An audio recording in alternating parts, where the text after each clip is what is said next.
ಧಾರವಾಡ ಜಿಲ್ಲೆಯಲ್ಲೂ ಕೂಡ ನಿರಂತರ ಮಳೆ ಆಗ್ತಾ ಇದೆ. ಶಾಲಾ ಕಾಲೇಜುಗಳಿಗೆ ರಜೆಯನ್ನ ಘೋಷಿಸಲಾಗಿದೆ. ಜಿಲ್ಲಾಧಿಕಾರಿ ದಿವ್ಯಾ ಪ್ರಭು ಆದೇಶವನ್ನ ಹೊರಡಿಸಿದ್ದಾರೆ. ಹವಾಮಾನ ಇಲಾಖೆಯಿಂದ ರೆಡ್ ಅಲರ್ಟ್ ಇರುವಂತಹ ಹಿನ್ನೆಲೆಯಲ್ಲಿ ಅಂಗನವಾಡಿ ಶಾಲಾ ಕಾಲೇಜುಗಳಿಗೆ ರಜೆಯನ್ನ ಘೋಷಣೆ ಮಾಡಲಾಗಿದೆ. ಇವತ್ತು ಸುಮಾರು 16 ಜಿಲ್ಲೆಗಳಲ್ಲಿ ಭಾರಿ ಮಳೆ ಆಗುವಂತ ಮುನ್ಸೂಚನೆ. ಕೆಲವು ಜಿಲ್ಲೆಗಳಿಗೆ ರೆಡ್ ಅಲರ್ಟ್, ಕೆಲವು ಜಿಲ್ಲೆಗಳಿಗೆ ಯೆಲ್ಲೋ ಅಲರ್ಟ್ ಅನ್ನ ಘೋಷಣೆ ಮಾಡಲಾಗಿದೆ. ಈ ರೆಡ್ ಅಲರ್ಟ್ ಘೋಷಣೆ ಮಾಡಿರುವಂತಹ ಜಿಲ್ಲೆಗಳಲ್ಲಿ ಈಗಾಗಲೇ ಜಿಲ್ಲಾಧಿಕಾರಿಗಳು ಮುನ್ನೆಚ್ಚರಿಕಾ ಕ್ರಮಗಳನ್ನ, ಮುಂಜಾಗ್ರತಾ ಕ್ರಮಗಳನ್ನ ಕೈಗೊಳ್ತಾ ಇದ್ದಾರೆ. ನದಿ ಪಾತ್ರದ ಜನರಿಗೆ ಎಚ್ಚರಿಕೆಯನ್ನ ನೀಡಲಾಗಿದೆ. ಹಾಗೆಯೇ ಈ ಮೀನುಗಾರಿಕೆಗೆ ಅಂತ ತೆರಳುವವರಿಗೂ ಕೂಡ ಎಚ್ಚರಿಕೆಯನ್ನ ನೀಡಲಾಗಿದೆ. ಅದರ ಜೊತೆಗೆ ಶಾಲಾ ಕಾಲೇಜುಗಳಿಗೆ ರಜೆಯನ್ನ ಘೋಷಣೆ ಮಾಡಲಾಗಿದೆ.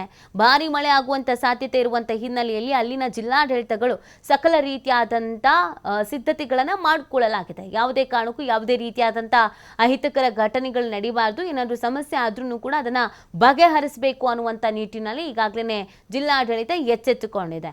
ಇದು ಇನ್ನೂ 4-5 ದಿನಗಳ ಕಾಲ ಹೀಗೆ ಮುಂದುವರಿಯುವಂತ ಸಾಧ್ಯತೆ ಇದೆ ಅನ್ನೋದನ್ನ ಹವಾಮಾನ ಇಲಾಖೆ ಹೇಳಿರುವಂತ ಹಿನ್ನೆಲೆಯಲ್ಲಿ ಏನಾದರೂ ಕೆಲಸ ಕಾರ್ಯಗಳು ಇದ್ರೆ ರೈತರಿಗೂ ಕೂಡ ಬಿತ್ತನೆ ಸೇರಿದಂತೆ ಬೇರೆ ಬೇರೆ ರೀತಿಯಾದಂಥ ಕೆಲಸ ಕಾರ್ಯಗಳನ್ನು ಹಮ್ಮಿಕೊಂಡಿರ್ತಾರೆ. ಅದೆಲ್ಲವನ್ನ ಮುಂದೂಡೋದು ಒಳ್ಳೆಯದು ಅನ್ನುವಂಥ ಸೂಚನೆಯನ್ನು ಕೂಡ ನೀಡಲಾಗಿದೆ. ಹಾಗೆಯೇ ಈಗಿನ್ನೂ ಶಾಲಾ ಕಾಲೇಜುಗಳು ಶುರುವಾಗಿದೆ. ಇಂಥ ಸಂದರ್ಭದಲ್ಲಿ ಭಾರೀ ಧಾರಾಕಾರ ಮಳೆ ಆಗುವಂಥ ಹಿನ್ನೆಲೆಯಲ್ಲಿ ಸ್ಕೂಲಿಗೆ ಬರೋದಕ್ಕೆ ಹೋಗೋದಕ್ಕೂ ಕೂಡ ಮಕ್ಕಳುಗಳಿಗೆ ಸಮಸ್ಯೆ ಆಗತ್ತೆ.